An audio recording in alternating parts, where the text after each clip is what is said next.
అందరికీ ఆత్మ ప్రణామాలు.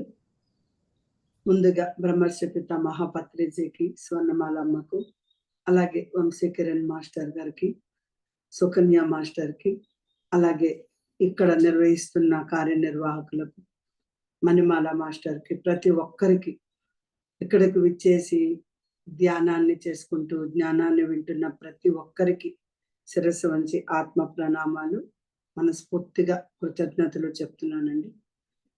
అలాగే మనమందరం ప్రతి వారం దైవీ సంపద గురించి నేర్చుకున్నాం. గత 2 నెలలుగా దీన్ని చెప్పుకుంటూ ఉన్నాం.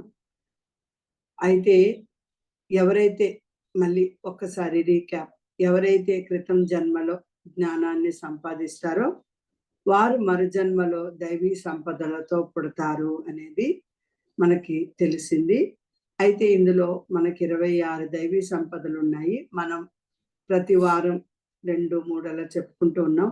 ఇంతకు ముందు దాంట్లో మనం భయం లేకపోవడం, సద్వగుణాన్ని కలిగి ఉండడం, అలాగే మనస్సు నిర్మలంగా ఉంచుకోవడం, జ్ఞానాన్ని సంపాదించడం, విద్యా ధ్యానము, జ్ఞానదానము, అలాగే భూదానము, అన్నదానం మొదలగు దానాలు శక్తి కొలది చేయడం, అలాగే ఇంద్రియ నిగ్రహాన్ని కలిగి ఉండడం, జ్ఞాన యజ్ఞం చేయడం, పురాణాలు శాస్త్రాలు చదవడం, ప్రతి పనిని ఒక తపస్సులాగా చేయడం, మంచి ప్రవర్తనను కలిగి ఉండడం, అహింస వ్రతాన్ని పాటించడం, అలాగే సత్యాన్నే పలకడం, కోపం విడిచిపెట్టడం, దుర్గుణాలను త్యాగం చేయడం, ప్రశాంతంగా ఉండడం, ఇతరులను విమర్శించకుండా ఉండడం, భూతదయ కలిగి ఉండడం, ఇంద్రియ లోలత్వం, స్త్రీలోలత్వం లేకుండా ఉండడం, మృదువుగా మాట్లాడడం, చెడ్డ పనులు చేసేటప్పుడు మనం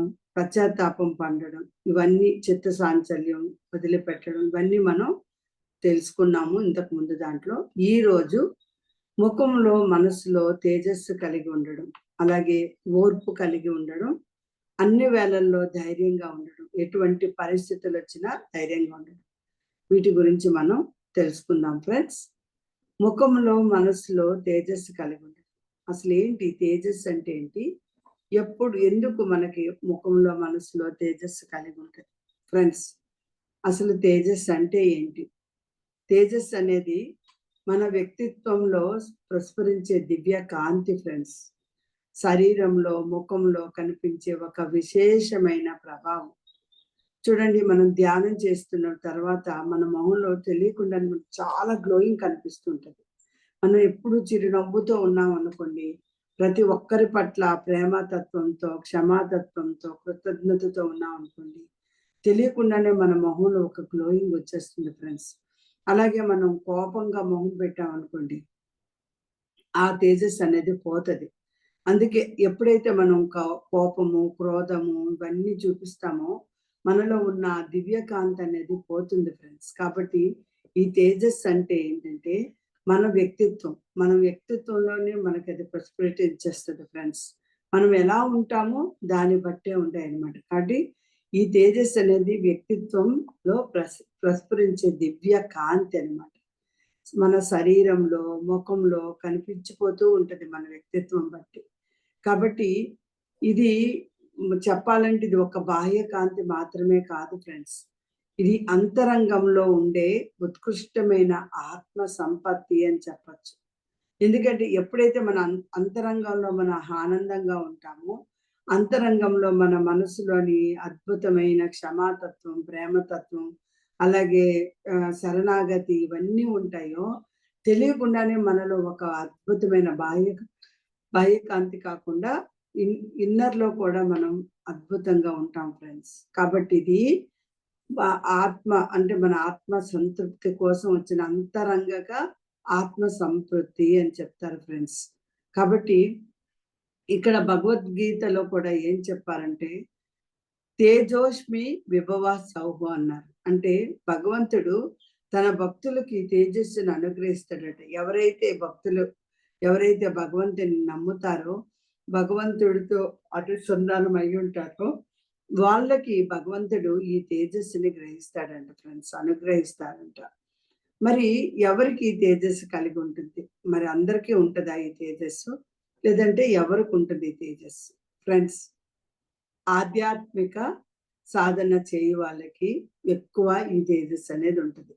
ఎందుకంటే ఎప్పుడు మనం ధ్యానంలో ఉంటాము, జ్ఞానం చేస్తుంటే జ్ఞానం చెప్తుంటాము, అన్నీ వింటాం కాబట్టి అలా సాధన చేసే వాళ్ళకి ధ్యానము, జపము, తపస్సు ఇలా చేసే వాళ్ళకి ఎక్కువ ఈ తేజస్ అనేది వస్తుంది ఫ్రెండ్స్. అలాగే సత్యనిష్ఠులైన వారికి, ఎవరైతే సత్యం ఎప్పుడు నిజాయితీగా ఉంటారో ప్రతిదానికి కొంతమంది ఉన్నదానికి లేనిదానికి ప్రతిదానికి అబద్ధాలు చెప్తూ ఉంటారు. అలా కాకుండా ఎవరైతే నిజాయితీగా ఉంటారో వాళ్ళకి ఈ తేజస్ అనేది కలిగి ఉంటారు ఫ్రెండ్స్. అలాగే అహింసా మార్గంలో నడిచే వాళ్ళకి, అహింసా మార్గంలో ఎవరైతే నడుస్తారో, అహింసా మార్గం అంటే ఒక్క శాకాహారం తినడం ఒక్కటే కాదు ఫ్రెండ్స్. మనం హింస లేకుండా జీవితాన్ని గడపడం. కోపం లేకుండా, క్రోధం లేకుండా, ఊరికి ప్రతి ఒక్కరి పైన చాడీలు చెప్పకుండా హింస లేదు. హింస ఏం లేదు. అనుకుంటాం మనం చాడీలు చెప్పడం, విమర్శించడమే పెద్ద హింస ఫ్రెండ్స్. కాబట్టి హింస లేని జీవితం గడిపే వారికి, అలాగే నిష్కలమైన మనస్సు ఉండే వాళ్ళకి, అంటే హృదయం ఎప్పుడు కూడా పవిత్రంగా ఉంటది వాళ్ళకి. ఎటువంటి ఆలోచనలు ఉండవు. ఎవరి మీద తప్పుడు భావాలు ఉండవు. విమర్శించాలనుకోరు. ఎవరు ఏదైనా చేసినా కూడా ఓకే. వాళ్ళ ఆత్మస్థితి అంతే అని అనుకునేవాళ్ళు.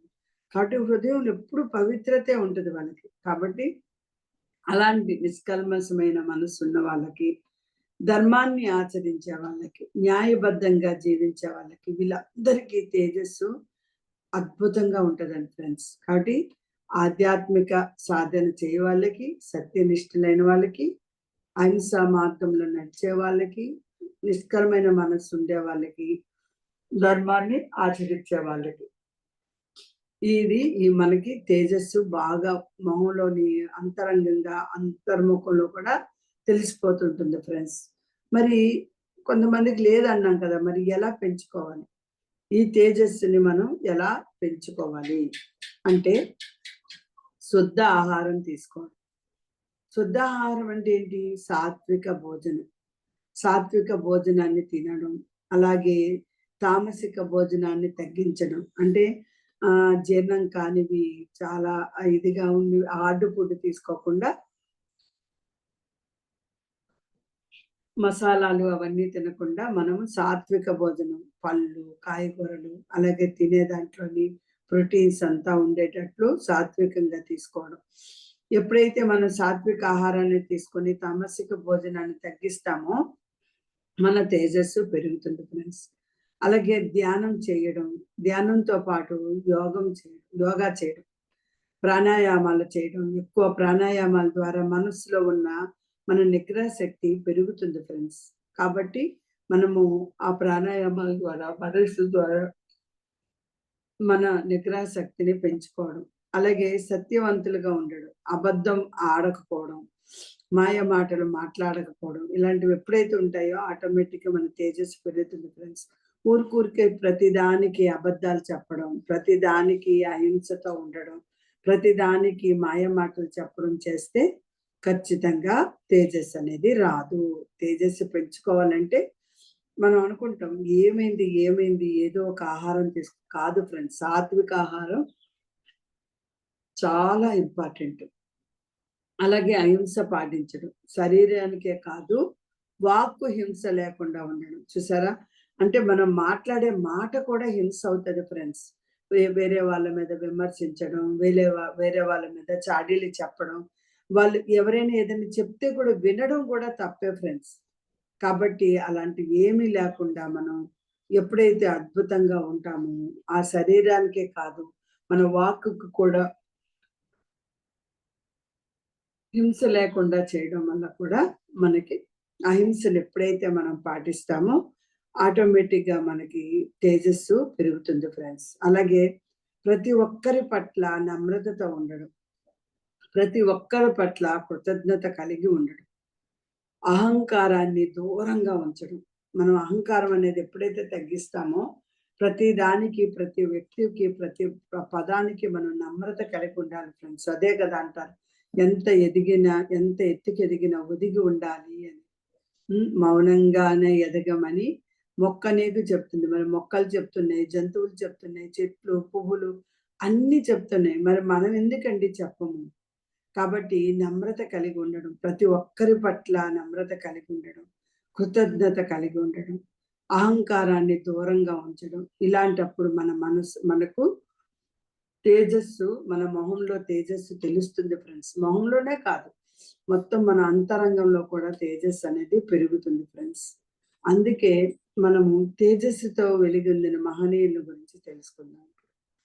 శ్రీకృష్ణుడు అవతార పురుషుడు. ఎందుకంటే అవతార పురుషుడిగా అద్భుతమైన దివ్య తేజస్సుతో ఉండే వాళ్ళలో మొదటిగా మనం శ్రీకృష్ణుడిని చెప్పచ్చు. అలాగే శంకరాచార్యుడు చిన్న వయసులోనే గాఢమైన ఆధ్యాత్మిక జ్ఞానాన్ని పొంది తేజస్సుతో వెలిగిపోతాడు ఫ్రెండ్స్. అలాగే మనం వివేకానందుని తీసుకోండి. స్వామి వివేకానందుడు మాటలు చెప్పినప్పుడే ఆయన తేజస్సు స్పష్టంగా తెలిసిపోతుంది. ఎందుకంటే ఆయన ఉపన్యాసాలు ఎన్నో దేశాలలో ఎంతో అద్భుతమైన ఆ ఆధ్యాత్మికంగా కానీ ఆయన ఉపన్యాసాలు వింటే చాలు ఆయన మొహం తేజస్సుతో వెలిగిపోతుండేదంట ఫ్రెండ్స్. కాబట్టి ఆయన అలాగే సాయిబాబా ఏది ఆశించరు జంతువులని అన్నిటినీ ప్రేమతో ఒకే విధంగా చూస్తారు. ఏది ఆశించకుండా మానవాళిని ప్రేమించడంలో అతని ముఖశాంతి అందుకే ప్రకాశించేదంట ఫ్రెండ్స్.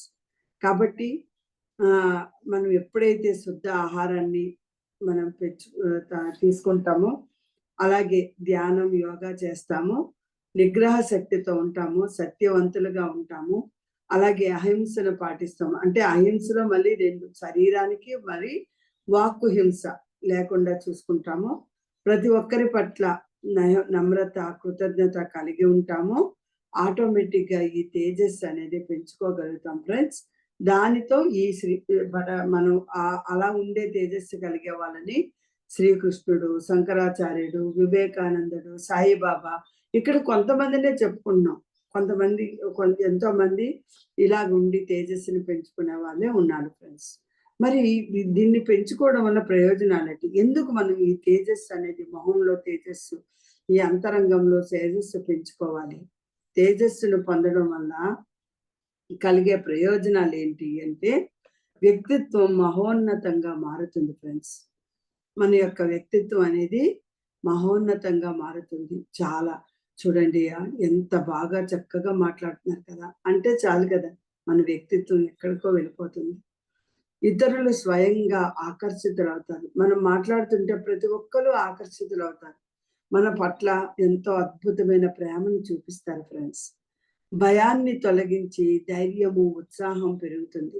మనలో భయం ముందు తొలగిపోతుంది, మనలో ధైర్యం వచ్చేస్తుంది, మనలో ఉత్సాహం వచ్చేస్తుంది ఫ్రెండ్స్. ఆధ్యాత్మికంగా ఉన్నత స్థాయికి ఎదుగుతాం. ఎప్పుడైతే ఈ తేజస్సును పొందుతామో మనం ఆధ్యాత్మికంలో ఎక్కడికో వెళ్ళిపోతాం ఫ్రెండ్స్, ఉన్నత స్థాయికి తీసుకెళ్ళిపోతారు. అలాగే మనలో శాంతి ఉంటది, ఆనందం ఉంటది, మానసిక ప్రశాంతత లభిస్తుంది. ఎప్పుడైతే మనలో ఇవన్నీ ఉంటాయో మానసిక ప్రశాంతత, ఆనందం, అద్భుతంగా మనం ఆధ్యాత్మికంగా కూడా ఉన్నత స్థాయికి వెళ్ళిపోతాం ఫ్రెండ్స్. కాబట్టి తేజస్సు శరీరంలో కనిపించే కాంతి మాత్రమే కాదు, అది మనస్సుకు సంబంధించినది కూడా ఫ్రెండ్స్. ఎప్పుడైతే ఇది ఆత్మ పవిత్రతను ఎప్పుడైతే ప్రతిబింబిస్తుందో ఆటోమేటిక్గా అది మనస్సుకు కూడా లభిస్తుంది ఫ్రెండ్స్. కాబట్టి ఆత్మ పవిత్రతను ప్రతిబింబించే లక్షణం ఏది అంటే తేజస్సు అండి. సో ఎప్పుడు వస్తుంది ఇది అని మనం చాలా తెలుసుకున్నాము. అలాగే మనం నిజాయితీగా ఉండడం వలన, ధర్మబద్ధతగా ఉండడం వలన, భక్తితో ఉండడం వలన, అలాగే తపస్సు, నిస్వార్థ సేవ చేయడం వలన, ఏ విధమైన ఆశ లేకుండా నిస్వార్థ చేయగలగడం, అలాగే ఇవన్నీ కలిగిన వారికి దివ్య తేజస్సు ప్రాప్తమవుతుంది ఫ్రెండ్స్. అందుకే దీనిని కూడా మనం దైవీ సంపద అన్నాం. దైవీ సంపదలో ఇంకొక అద్భుతమైనది ఏంటంటే తేజస్సు, దివ్య తేజస్సును కలిగి ఉండడం.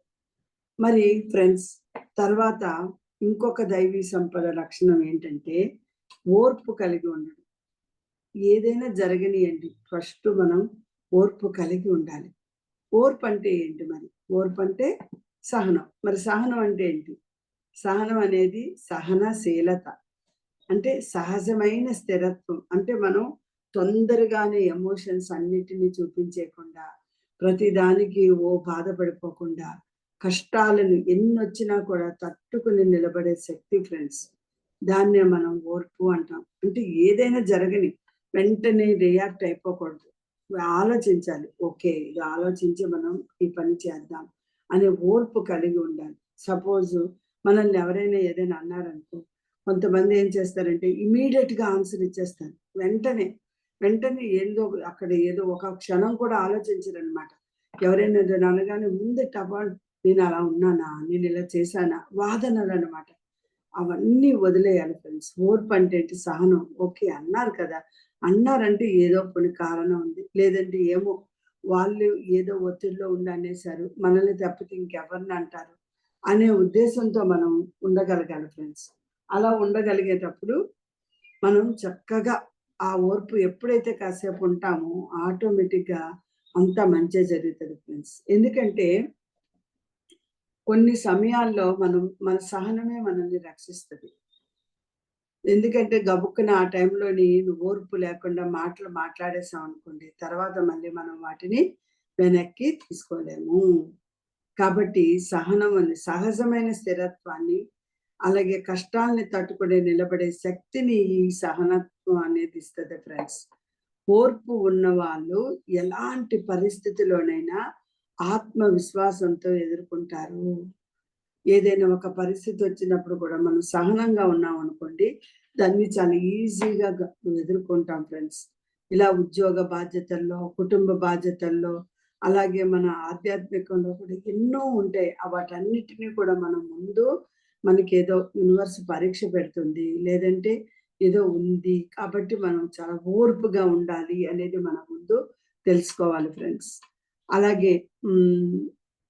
ఇంకొకటేంటంటే ఇక్కడ భగవద్గీత ఏం చెప్తుందంటే, శీతోష్ణ సుఖ దుఃఖదః అంటే జ్ఞానం ఉన్నవాళ్ళు, ఎవరైతే జ్ఞానం ఉంటారో వాళ్ళు శీత, ఉష్ణ, సుఖ దుఃఖాల్లో సమానంగా ఉంటారు. అంటే శీతాకాలంలో ఒకేలాగుంటారు.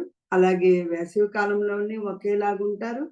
అలాగే దుఃఖంలోని, సుఖంలోని ప్రతి దానిలో ఒకేలాగుంటారు. వాళ్ళు వాళ్ళ ఫేస్‌లో ఎటువంటి కూడా చేంజెస్ ఉండవన్నమాట. చాలా హ్యాపీగా తీసుకుంటారు. ఓహ్! ఇది జరిగిందా?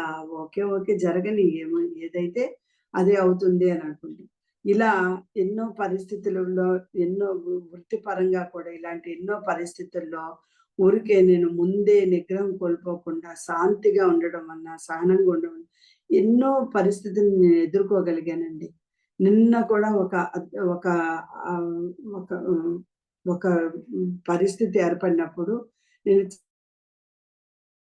ఇన్ని కూడా నేను చాలా ఇదిగా ఉండి జరుగుతుంది. విశ్వానికి వదిలేసాననమాట. ఓకే. ఇది ఎంత మంచిగా జరుగుతుంది. మన వరకు ఏమి రాదు. మనం బాగుండాలనుకున్నప్పుడు ఆటోమేటిక్‌గా అది ఒక దూది పింజలాగా అది తేలిపోతదనమాట. ఫ్రెండ్స్ అందుకే ఎప్పుడు కూడా సహనం అనేది ఉండాలి. చాలామంది అంటారు, "ఎందుకు మనం సహనంగా ఉండాలి? మనం గూడా మనుషులమే కదా! మనం ఎందుకు మాట్లాడకూడదు? మనకి ఆ హక్కులున్నాయి, ఈ హక్కులున్నాయి, ప్రాథమిక హక్కులున్నాయి, సమానత్వం ఉంది." ఇవన్నీ మాట్లాడతారు చాలామంది. కానీ అది కాదు ఫ్రెండ్స్. ఆటన్నిటికన్నా ముందు ఎప్పుడైతే మీకు సహనం ఉంటుందో ఆటోమేటిక్ ఇవన్నీ వచ్చేస్తాయి. ఫ్రెండ్స్ మరి అందుకే మనకి సహనం ఎందుకు అవసరం మరి? జీవితంలో ఎదురయ్యే కష్టాలను అధిగమించాలి అంటే ముందు మనలో సహనం అనేది ఉండాలి ఫ్రెండ్స్. సహనం లేకపోతే మనం జీవితంలో వచ్చే చిన్న కష్టాన్ని కూడా ఎదుర్కోలేము. అలాగే తప్పులను సహజంగా చూసి సరిదిద్దుకోవడం. ఫర్ ఎగ్జాంపుల్ చాలామంది మనం చేసే తప్పును మనం ఒప్పుకోరు. నేను అలా చేశానా? నువ్వు ఇలా ఉన్నావమ్మా అంటే, నేను అలా ఉన్నానా? నేను అలా లేనే అని ముందే వాదనలోకొచ్చేస్తారు. కాదు ఫ్రెండ్స్. మన తప్పును మనం తెలుసుకోవాలి. తప్పుకున్న ఎవరైనా మన అన్నారనుకో, ముందు మీరు ఆత్మ విమర్శ మనకి మనం చేసుకోవాలి. ఫర్ ఎగ్జాంపుల్ మనం ఎవరినైనా గబుక్కున తిట్టాల్సొచ్చిందనుకోండి. మనం ముందు కరెక్టా? కాదా? మనం కరెక్ట్‌గా ఉన్నామా? లేదా? మనం ఏమైనా తప్పు చేశామా? అనేది ఆత్మవిమర్శ చేసుకోవాలి ఫ్రెండ్స్. అప్పుడే మీ యొక్క తప్పుని మీరు తెలుసుకోగలిగితే, సరిదిద్దుకోగలిగితే అంతే చాలు ఫ్రెండ్స్. అలాగే మనకేవైతే బాధ్యతలుంటాయో, ఆధ్యాత్మిక బాధ్యతలు, బరువు, అలాగే కుటుంబ బాధ్యతలు, అలాగే వ్యక్తిగత బాధ్యతలుంటాయి, ఉద్యోగ బాధ్యతలుంటాయి. ఈ బాధ్యతలన్నిటిని నిబద్ధతతో నిర్వహించడం. దేనికి అంటే అన్నిటికీ కూడా సమన్యాయం చేయాలి. కొంతమంది అనుకుంటారు, బాబోయ్! నాకిక్కడ పనుంది, అక్కడ పనుంది, అక్కడ చేయాలి, ఇక్కడ చేయాలి. నాకెట్లాగైనా సరే ఒత్తిడుంది, హెడ్‌ఏక్ ఉంది. ముందే వాళ్ళు సబ్‌కాన్షియస్ మైండ్‌కి ఇచ్చేస్తారనమాట. నాకు ఒత్తిడుంది, అన్నీ ఉన్నాయి, నేను చేసుకోలేకపోతున్నాను.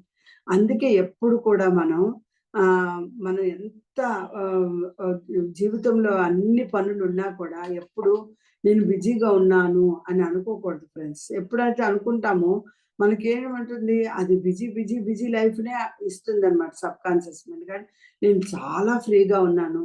నేను అన్ని పనులు సమర్థవంతంగా చేసేసుకోగలుగుతున్నాను అనుకోవాలి ఫ్రెండ్స్. అప్పుడే మనం ఆనందంగా ఉండగలం. మనకి అవి ఏవైతే వచ్చాయో వాటిని చాలా అద్భుతంగా నియంత్రించుకునే శక్తి వస్తుంది ఫ్రెండ్స్. కాబట్టి బాధ్యతలను నిబద్ధతతో నిర్వహించడానికి, అలాగే ఆధ్యాత్మికంగా ఎదగడానికి దీనికి ఇంకా ఓపిక కావాలి ఫ్రెండ్స్. ఆధ్యాత్మికంగా ఒక్క రోజులోనే నాకు వాళ్ళందరూ అన్నీ చెప్తున్నారు. నేనేమి చెప్పట్లేదు. కొంతమందికి వస్తాయి, కొంతమందికి రావు ఫ్రెండ్స్. దానివల్ల మీరు ధ్యానం చేయలేదు అనుకోకండి. అలాగే కొంతమంది ఏంటంటే వెంటనే ఫలితాలొచ్చేయాలి. నైటే ఫలితాలొచ్చేయాలి. లేతే ఓపిక ఉండదు వాళ్ళకి. కానీ అలా కాదు ఫ్రెండ్స్. ఆధ్యాత్మికంగా ఎదగాలంటే మనం సాధన చెయ్యాలి. సాధన చెయ్యాలంటే ఓపికుండాలి. ఓపికతో పాటు మనం ఎదురు చూడాలి. ఆ స్థితి వచ్చే వరకు మనం ఎదురు చూడాలి. నాకేం సరిగ్గా రావట్లేదు, నేను మానేస్తానంటే ఎవరికి నష్టం? ఫ్రెండ్స్.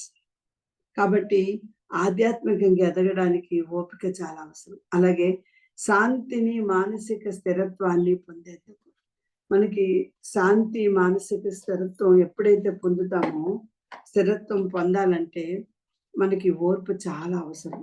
శాంతిగా ఉండడం. అబ్బా! మనం ఈరోజు చాలా మానసికంగా ఉల్లాసంగా ఉన్నామంటే ఓర్పుగా ఉంటేనే వస్తాయి ఫ్రెండ్స్. మరి ఓర్పుని ఎలా పెంచుకోవాలి? మనమేమో సహనం అంటున్నాం కదా! మరి ఎలా పెంచుకోవాలి? ఎప్పుడైతే మనం ధ్యానం, సాధన చేస్తామో, యోగా సాధన చేస్తామో, అలాగే వెంటనే మానసిక ప్రశాంతత పెరుగుతుంది. ఎందుకంటే కొన్ని యోగాసనాల్లో అవి ఆటోమేటిక్‌గా ఆ రసాయనాలు విడుదలైపోతాయి ఫ్రెండ్స్. అలాగే ప్రతి విషయంలో తడబాటు తగ్గించుకోవడం. అంటే కొంతమంది చిన్న విషయానికి కూడా తడబాటయిపోతారు. కాబట్టి అలా కాకుండా ప్రతి విషయంలోని తొడబాటుని తగ్గించుకోవడం. అలాగే తొందరపడి నిర్ణయాలు తీసుకోకపోవడం. కొంతమంది వెంటనే నిర్ణయం తీసుకుంటారు. ఓకే. ఈ రోజు నుండే నేను పాటించేస్తాను అని. కాదు ఫ్రెండ్స్, అలా ఉండకూడదు. కొంచెం నెమ్మదిగానే ఆలోచిస్తూ పక్కకెళ్ళాలి ఏదైనా. అంతేగాని తొందరపడి నిర్ణయాలు వెంటనే తీసుకోకూడదు. అలాగే విపరీత పరిస్థితులు ఉన్నప్పుడు కూడా మనోధైర్యాన్ని కోల్పోకూడదు. ఇది చాలా ఇంపార్టెంట్ అండి. మనకి కుటుంబ పరంగా బాధ్యతలుంటాయి. వృత్తిపరంగా ఏదైనా ఉండనియండి. మనం ముందు దానిని ఎలా అంటారంటే ఆత్మవిశ్వాసంతో ఉండాలి ఫ్రెండ్స్. ఎప్పుడైతే ఆత్మవిశ్వాసంతో ఉంటామో, ఓర్పుతో దాన్ని ఎదుర్కోగలుగుతాం. ఏదైనా సర్దుకుపోవాలి అని నమ్మకంతో ఉండాలి ఫ్రెండ్స్. అలాగే ధర్మ మార్గంలో నడవాలి. ఎప్పుడైతే నిజాయితీగా, న్యాయబద్ధంగా ఉంటారో ఆటోమేటిక్‌గా అన్నీ వస్తాయి ఫ్రెండ్స్. కాబట్టి ఆత్మవిశ్వాసాన్ని ఎప్పుడైతే పెంచుకుంటారో, సర్దుకుంటారో అన్నీ వచ్చేస్తాయి ఫ్రెండ్స్. కాబట్టి విపరీత పరిస్థితుల్లో కూడా మనోధైర్యాన్ని కోల్పోకూడదు. ఎప్పుడైనా మీకు అలా అనిపించిందనుకోండి, చక్కగా కళ్ళు మూసుకోండి. ఒక 5 నిమిషాలైనా పర్వాలేదు. చక్కగా కళ్ళు మూసుకొని చక్కగా మీరు అడగండి ఎలా ఉండాలి. ఆటోమేటిక్‌గా అదే తేలిపోతది ఫ్రెండ్స్. ఇలా ఓర్పును పాటించిన మహనీయులు ఎవరెవరున్నారంటే ధర్మరాజు. మహాభారతంలో ఎన్నో అపవాదులు పొందారాయన. కానీ ఓర్చుకొని చివరకు విజయం సాధించాడు. అలాగే శ్రీరాముడు జీవితంలో ఎన్నో కష్టాలను ఓర్పుతో ఎదుర్కొన్న మహానుభావుడంటే అసలు ఫస్ట్ శ్రీరాముడినే చెప్పాలి ఫ్రెండ్స్. అలాగే హనుమంతుడు రామ కార్యంలో ఎన్నో అవమానాలు ఎదుర్కొని కూడా ఓర్పుతో విజయాన్ని సాధించాడు. అందుకే శ్రీరాముడికి అత్యంత ప్రీతిపాత్రమైన భక్తుడయ్యాడు. మై డియర్ ఫ్రెండ్స్, గౌతమ బుద్ధుడు ఓర్పుతోనే సాధన చేశారు. బౌద్ధ ధర్మాన్ని ప్రచారం చేశారు. బౌద్ధుడు గౌతమ బుద్ధుడు మనం బుద్ధ పౌర్ణమి జరుపుకుంటున్నాం కదా. ఆయన ఎంత ఓర్పు అంటే ఇంకా నాకు ఇంకా రాలేదే, జ్ఞానోదయం కలగలేదే అని ఏళ్ళు అసలు అలాగా ధ్యానం చేస్తూనే కళ్ళు మూసుకుంటుంటే ఒకానొక టైంలో జ్ఞానోదయం అయింది. ప్లస్ అందుకే సాధన చెయ్యాలంటారు. ఓర్పు ఉండాలి. ఓర్పు ఉంటే సాధన చేస్తే అన్ని ముందుకు వచ్చేస్తాయి ఫ్రెండ్స్. సాధన చెయ్యాలంటే ఓర్పు ఉండాలి. మరి ఈ ఓర్పుతో ఉండడం వల్ల కలిగే ప్రయోజనాలు ఏంటి ఫ్రెండ్స్? ఆత్మస్థైర్యం పెరుగుతుంది.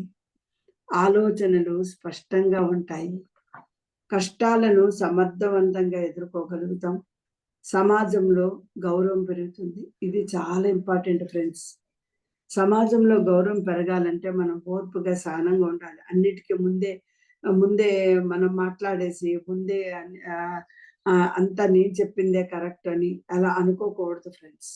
చాలా ఇంపార్టెంట్ అది. ఓకేనా? సో అన్ని వేళల్లో ధైర్యంగా ఉండడం, మరి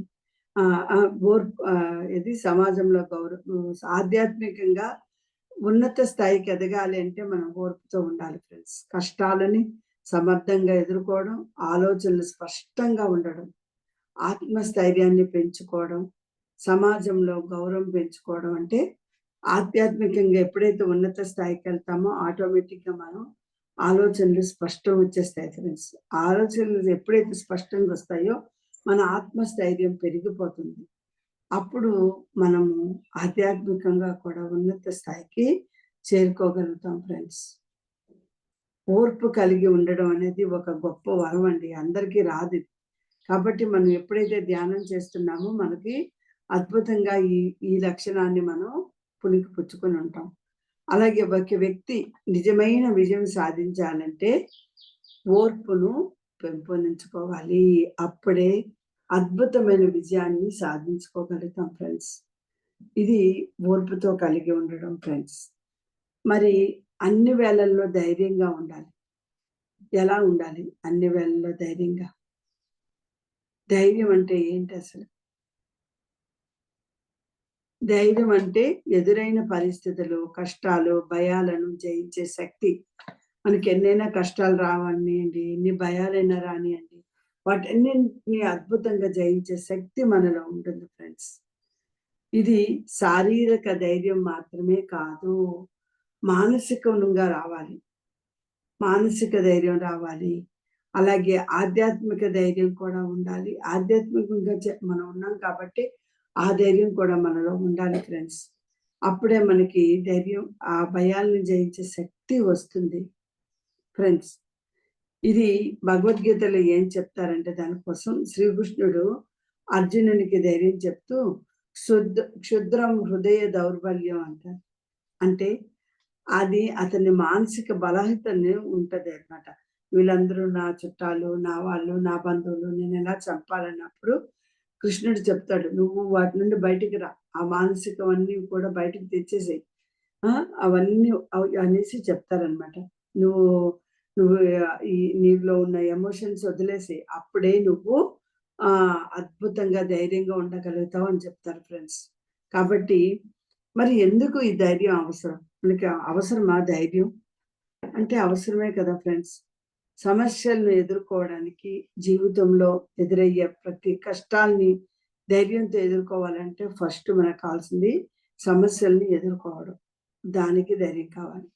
అలాగే సంఘర్షణలతో నిలబడడానికి, ఏదైనా ధర్మబద్ధమైన మార్గంలో నిలబడకపోకుండా ఉన్నామనుకోండి, అలాంటప్పుడు కూడా ఈ ధైర్యం చాలా ఇంపార్టెంట్. మనం ఓకే, ఇది తీసుకుంటే ఎలా ఉంటుంది అని అనుకోవడం ఫ్రెండ్స్.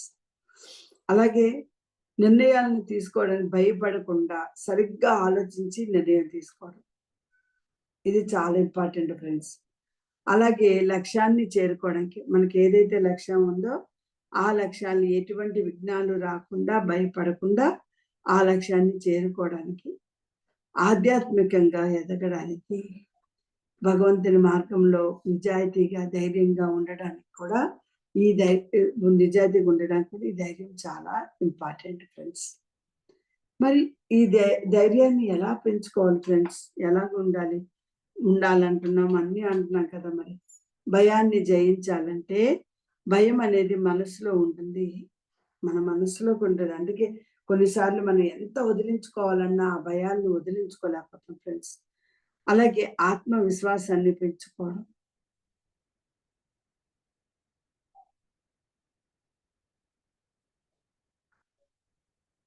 ఫ్రెండ్స్, భయాలు అనేది మన మనసులో ఉంటుందనేది గ్రహించి ఆ భయాన్ని తీసేయాలి. ఆత్మవిశ్వాసాన్ని పెంచుకోవాలి. అంటే ఆత్మవిశ్వాసం అంటే ఏంటంటే ఇక్కడ నేను చెయ్యగలను అనే ధైర్యాన్ని కలిగి ఉండడం. Yes, I can do. దైవ భక్తిని పెంచుకోవడం. భగవంతుడు మన వెంట ఉన్నాడని నమ్మితే భయం తగ్గిపోతుంది ఫ్రెండ్స్. ఏదైనా ఉందనుకోండి వెంటనే మనకు భయం, మన వెంట దైవం ఉన్నాడు, మనకి యూనివర్స్ ఉంది, మనకేం భయం? అలాగే మనం జ్ఞానాన్ని సంపాదించుకోవడం ఫ్రెండ్స్. అపరిమితమైన ధైర్యానికి మూలం ఏంటంటే మనం ఎప్పుడైతే జ్ఞానాన్ని కలిగి ఉంటామో ఆటోమేటిక్‌గా ధైర్యం వచ్చేస్తుంది ఫ్రెండ్స్. ఓర్పును అలవర్చుకోవడం. ఓర్పుతో ధైర్యాన్ని పెంచుకోవచ్చు. ముందు మనం ఓర్పు చెప్పుకున్నాం కదా! దానికి లింక్‌గా ఓర్పుని ధైర్యంతో పెంచుకోవడం ఫ్రెండ్స్. మరి ఇలా ధైర్యాన్ని పాటించిన మహనీయులు ఎవరున్నారంటే మొట్టమొదట ప్రహ్లాదుడు. హిరణ్యకశిపుడు ఎంత శిక్షించినా కూడా తండ్రే అని ఎంత శిక్షించినా భగవంతునిపై ధైర్యంగా నిలబడతాడు. అందుకని ఆయన ఏం చేయలేకపోతాడు. అలాగే ధ్రువుడు చిన్న వయస్సులోనే తపస్సు చేసి ధైర్యంతో విష్ణు కృపను పొందుతాడు. అందరూ సభలోనే కూర్చున్నారు, నాకు సభలోని తండ్రి గారి ఒళ్ళో కూర్చోకుండా బాధ పెట్టారు అని వెళ్ళి మూల కూర్చొని బాధపడలేదు. వెళ్ళిపోయి తపస్సు చేయలేదు. వెళ్ళిపోయి నేను ఎలాగైనా సరే ప్రతి ఒక్కరి పట్ల ధైర్యాన్ని పెంచాలి ఫ్రెండ్స్. కాబట్టి అదొకటి. అభిమన్యుడు చక్రవ్యూహంలో ధైర్యంగా పోరాడి వీరమరణం పొందే అభిమన్యుడు. అలాగే ఛత్రపతి శివాజీ అనేక విఘ్నాలను అధిగమించి ధైర్యంగా హిందూ స్వరాజ్యాన్ని స్థాపించిన వ్యక్తి అండి ఛత్రపతి శివాజీ. ఆయన కూడా ఎంతో ధైర్యాన్ని కలిగి ఉండే ఈ పనులన్నీ చేయగలిగే ధైర్యం లేదు. చూడండి, మనం ఏదైనా ఒక పని చేసాం అనుకోండి, నీకు ఎంత ధైర్యం రా ఆ పని చేసావని తిట్లలో కూడా అదే మాట వాడుతూ ఉంటారు. కాబట్టి అది చాలా ధైర్యాన్ని కలిగి ఉండడం చాలా ఇంపార్టెంట్. ధైర్యంగా ఉండడం వల్ల కలిగే ప్రయోజనాలు ఏంటి ఫ్రెండ్స్ అంటే భయాన్ని జయించగలుగుతాం ఫస్ట్. ఎప్పుడంటే భయం వచ్చిందంటే ధైర్యంగా ఉంటే పోతుంది అది. అలాగే ఏ పనైనా ధైర్యంగా చేయడానికి సిద్ధంగా ఉండడం ఫ్రెండ్స్. అలాగే సమస్యలు వచ్చినా అవి తాత్కాలం అని అర్థం చేసుకొని ఎస్ ఇవన్నీ తాత్కాలాలు, ఇవన్నీ శిక్షలు కాదు శిక్షణ అని మనం ఎప్పుడైతే తెలుసుకుంటామో ఆటోమేటిక్గా మనలో ధైర్యం వచ్చేస్తుంది ఫ్రెండ్స్. అలాగే ఛత్రపతి శివాజీ అనేక విఘ్నాలను అధిగమించి ధైర్యంగా హిందూ స్వరాజ్యాన్ని స్థాపిస్తాడు ఫ్రెండ్స్. కాబట్టి ఆయన ధైర్యం లేకపోతే అవన్నీ చేయగలరండి వీళ్ళందరూ. ప్రహ్లాదుడు, ధ్రువుడు, అభిమన్యుడు, ఛత్రపతి శివాజీ ఇవన్నీ కూడా. కాబట్టి ధైర్యాన్ని కలిగి ఉండాలి ఫ్రెండ్స్. ఎప్పుడైతే ధైర్యాన్ని కలిగి ఉంటామో భయాన్ని జయించే వాళ్ళం అవుతాం. అలాగే ఏ పని అయినా ధైర్యంగా చేసేందుకు సిద్ధంగా ఉంటాం. సమాజంలో గౌరవం చాలా పెరుగుతుంది. సమస్యలు వచ్చినా అవి తాత్కాలికమే అని మనకు అర్థమైపోతుంది ముందు. ఆధ్యాత్మికంగా మనం ఉన్నత స్థాయికి ఎదగడానికి ఇది చాలా అవసరం అవుతుంది ఫ్రెండ్స్. కాబట్టి ధైర్యం లేనివాడు జీవితం మొత్తం భయంతోనే గడిపేస్తాడు. ప్రతిదానికి భయమే. ధైర్యం అనేది కొంచెం కూడా లేదు. అలాగుండేటప్పుడు ఖచ్చితంగా మనము వాళ్ళకి ఎప్పుడైతే జయాన్ని జయించలేము అని అనుకుంటామో, భయాన్ని జయించలేము అనుకుంటే మనకి ధైర్యం రానే రాదు. ఎస్, మనకు ధైర్యం ఉంది, ధైర్యం కావాలనుకుంటే తప్పకుండా దీన్ని పాటించాలి ఫ్రెండ్స్. అలాగే సమస్యలు వచ్చినా అవి తాత్కాలం అని అర్థం చేసుకోవాలి. సమాజంలో గౌరవం పెరగాలి. అలాగే ఆధ్యాత్మికంగా ఉన్నత స్థాయికి ఎదగగలగాలి. వీళ్ళే ధైర్యాన్ని కలిగి ఉంటారు ఫ్రెండ్స్. కాబట్టి మనం ఏం చెప్తామంటే ఇక్కడ, ధైర్యం లేనివాడు జీవితం మొత్తం భయంతోనే గడిపేస్తాడు. ధైర్యం కలిగిన వాడు విజయాన్ని సాధిస్తాడు. భగవద్గీత ధైర్యాన్ని ఇచ్చే మార్గదర్శక గ్రంథం కాబట్టి భగవద్గీతలో ఇలాంటి చిన్న చిన్నవి అప్పుడప్పుడు మధ్య మధ్యలో వస్తూ ఉంటాయి ఫ్రెండ్స్. ఆ ధైర్యాన్ని గురించి కానీ ఇంకా దేని గురించి కాబట్టి ఇవన్నింటినీ కలగలిపితే మనం దైవీ సంపద అన్నాము. కాబట్టి ఈరోజు మనం చక్కగా ఈ మూడిటిని నేర్చుకున్నాము. ఇంకా అద్భుతమైన ఇంకా ఒక 3 ఉన్నాయండి. అవి నెక్స్ట్ లెసన్‌లో చెప్పుకుందాం. దైవీ సంపద ఎంతో అద్భుతమైన సంపదలను మనం కలిగి ఉన్నాం. కాబట్టి మనం గుర్తించట్లేదు ఫ్రెండ్స్. కాబట్టి వాటిని గుర్తించి ఎరుకతో ఉండి వాటిని పాటించడానికి మీరు ట్రై చేయండి. Thank you so much. నాకు ఈ అవకాశం ఇచ్చిన సద్గురు మూమెంట్ కార్యనిర్వాహకులకు, మణిమాల మాస్టర్‌కు మనస్ఫూర్తిగా కృతజ్ఞతలు చెప్తూ, ఇక్కడ ఉండి జ్ఞానాన్ని విన్న ప్రతి ఒక్కరికి మనస్ఫూర్తిగా కృతజ్ఞతలు. Thank you so much master. Thank you.